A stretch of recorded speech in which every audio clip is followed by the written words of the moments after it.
मैं 30 साल की हूँ और वो मेरा 22 साल का देवर।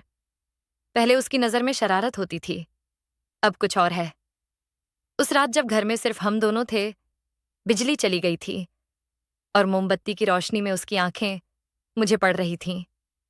वो मेरे इतना करीब खड़ा था कि उसकी सांसें मेरे गालों को छू रही थीं। उसने धीरे से पूछा, भाभी, क्या कभी आपको भी अकेलापन महसूस होता है? उस एक सवाल ने मेरे अंदर दबे एहसास जगा दिए।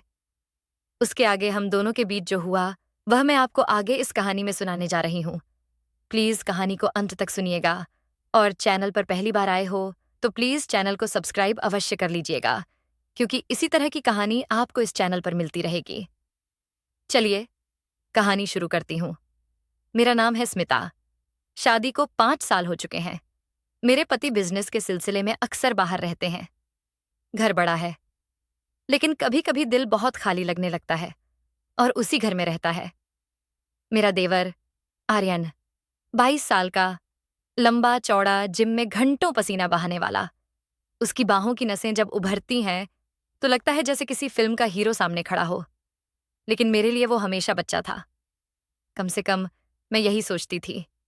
उस दिन बारिश हो रही थी। मैं बालकनी में खड़ी थी। भीगती हवा मेरे गालों को छू रही थी। पीछे से कदमों की आहट आई। भाभी, आप भीग जाएंगी। मैंने मुड़कर देखा। आर्यन था। उसकी आंखों में कुछ अलग था। वो वही नजर नहीं थी जो पहले हुआ करती थी। उसने आगे बढ़कर मेरी साड़ी का पल्लू हवा से संभाल दिया। मेरे अंदर हल्की सी सिहरन दौड़ गई। इतनी केयर कब से करने लगे तुम? मैंने हंसकर पूछा। वो मुस्कुराया नहीं, बस मेरी आंखों में देखता रहा। उस दिन पहली बार मुझे महसूस हुआ उसकी नजरें बदल चुकी हैं। धीरे धीरे मैंने नोटिस किया वो मेरे आसपास ज्यादा रहने लगा। मेरी हर छोटी बात पर ध्यान देने लगा। अगर मैं किसी से फोन पर ज्यादा हंसकर बात कर लूं तो उसका चेहरा उतर जाता। एक दिन मैंने उसे छत पर अकेले बैठे देखा। मैं पास गई। क्या सोच रहे हो? वो बोला। कुछ नहीं, बस ये कि कोई अगर बहुत खूबसूरत हो तो क्या उसे देखना गलत है? मैं समझ गई, ये सवाल हवा में नहीं था। मैंने हल्के से कहा, खूबसूरती को सराहा जाता है, लेकिन रिश्तों की मर्यादा उससे भी ज्यादा खूबसूरत होती है। वो चुप हो गया, लेकिन उसकी चुप्पी में आग थी। एक शाम बिजली चली गई। पूरा घर अंधेरे में डूबा था। मैंने मोमबत्ती जलाई। रोशनी में उसकी परछाई दीवार पर और बड़ी लग रही थी। वो मेरे बिल्कुल पास खड़ा था। इतना पास कि उसकी सांसों की गर्मी मुझे महसूस हो रही थी। उसने धीमे से कहा, भाभी, क्या कभी आपको अकेलापन नहीं लगता? यह सवाल सीधे दिल में लगा। मैंने सच कहा, लगता है, बहुत लगता है। उसकी उंगलियां अनजाने में मेरे हाथ को छू गईं। एक पल के लिए समय रुक गया। मेरे अंदर भी भावनाएं थीं। मैं भी इंसान थी।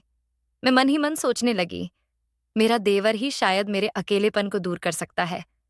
मुझे कुछ समझ नहीं आ रहा था कि क्या करना चाहिए। अपने देवर को बढ़ावा देकर उसे उकसाना चाहिए या फिर इस मौके को गंवा देना चाहिए। मेरे देवर का शरीर एकदम मजबूत था, जो किसी भी लड़की को आकर्षित कर सकता था। उसकी बॉडी देखकर कोई भी लड़की उसकी बाहों में आने के लिए बेचैन हो सकती थी। यही बेचैनी मेरे अंदर भी जाग रही थी। मेरी धड़कनें अपने आप तेज होने लगीं, साथ ही सांसों की रफ्तार भी बढ़ने लगी। अपने देवर के हाव भाव से मुझे लग रहा था कि वह मुझे पकड़कर अपनी इच्छा पूरी करेगा और शायद मैं भी उसे मना ना करूं। लेकिन कुछ सोचकर उसी पल मैंने अपना हाथ पीछे कर लिया। आर्यन, हम दोनों समझदार हैं। उसकी आंखों में हल्की शर्म, हल्की चाहत, दोनों थे। जिस रास्ते पर हम दोनों जा रहे हैं, हमें वहां नहीं जाना चाहिए। आगे चलकर बहुत दिक्कतें भी हो सकती हैं। वह कुछ नहीं बोला, लेकिन शर्म उसके चेहरे पर साफ साफ नजर आ रही थी।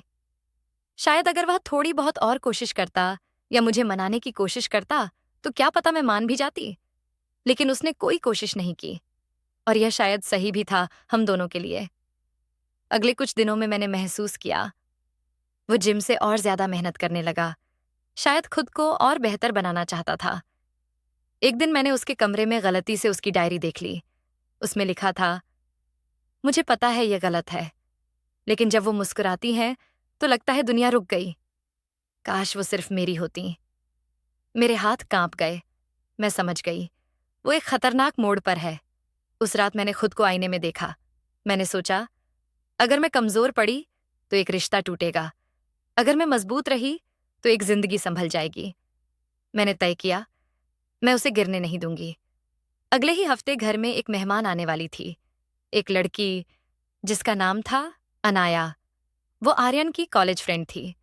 जब मैंने पहली बार उसे देखा तो समझ गई, आर्यन की आंखों में जो खालीपन था वो भरने वाली है।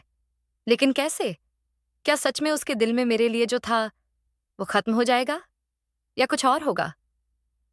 अनाया के आने से पहले घर में एक अजीब सी बेचैनी थी। आर्यन पूरे दिन चुप था। मैं समझ रही थी, उसके मन में अभी भी तूफान चल रहा है। लेकिन जब दरवाजा खुला और अनाया अंदर आई, मैंने पहली बार आर्यन की आंखों में वो चमक देखी जो मेरे लिए कभी नहीं थी। अनाया साधारण थी, न बहुत सज-धज न बनावट, लेकिन उसकी मुस्कान सच्ची थी। हाय भाभी, उसने गले लगाते हुए कहा। मैंने उसे अपनापन दिया। आर्यन पीछे खड़ा बस उसे देख रहा था। मैंने हल्के से छेड़ा, इतनी चुप क्यों हो गए? कॉलेज में भी ऐसे ही रहते थे? अनाया हंसी। नहीं भाभी, ये तो कॉलेज के हीरो थे। आर्यन ने पहली बार नजरें झुका लीं। उस दिन मुझे एहसास हुआ, मेरे लिए जो भावनाएं थीं वो शायद अधूरी चाहत थीं, लेकिन अनाया के लिए उसकी धड़कनें बदल रही थीं। उस रात मैं बालकनी में खड़ी थी। आर्यन आया। भाभी, क्या मैं आपसे कुछ पूछ सकता हूं? पूछो। अगर कोई किसी गलत दिशा में जा रहा हो तो उसे रोकना चाहिए ना? मैंने उसकी आंखों में देखा, वो समझ चुका था। मैंने कहा, गलत दिशा में जाना आसान है, सही रास्ता चुनना हिम्मत मांगता है।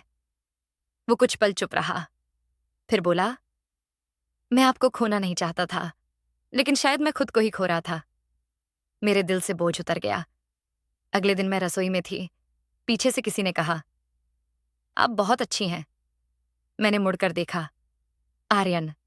उसकी आवाज में अब चाहत नहीं, सम्मान था। मैंने बहुत सोचा, शायद मुझे आपकी कमी नहीं, मुझे प्यार की तलाश थी। मैंने मुस्कुराकर कहा, और वो मिल गया?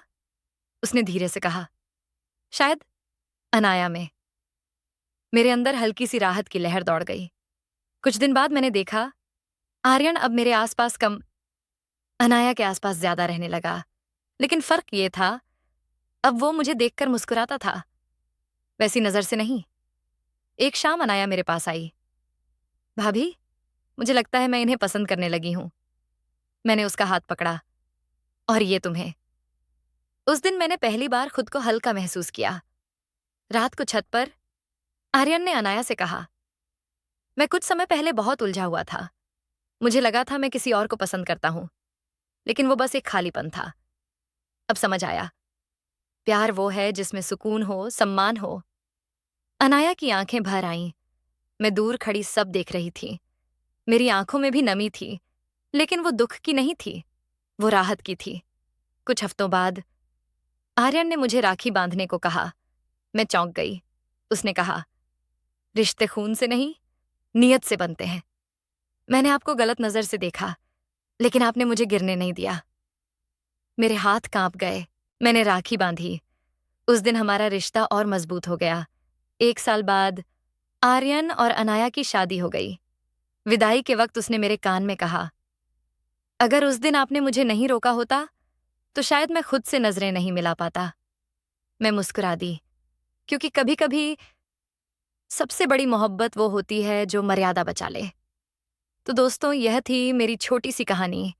उम्मीद करती हूं कि आपको जरूर पसंद आई होगी। कहानी में अंत तक बने रहने के लिए आप सभी का बहुत बहुत धन्यवाद। चैनल पर पहली बार आए हो तो प्लीज चैनल को सब्सक्राइब अवश्य करें, क्योंकि इस चैनल पर आपको इसी तरह की रोमांटिक और मजेदार कहानियां मिलती रहेगी। जल्द मिलती हूं अगली कहानी में। तब तक के लिए नमस्कार।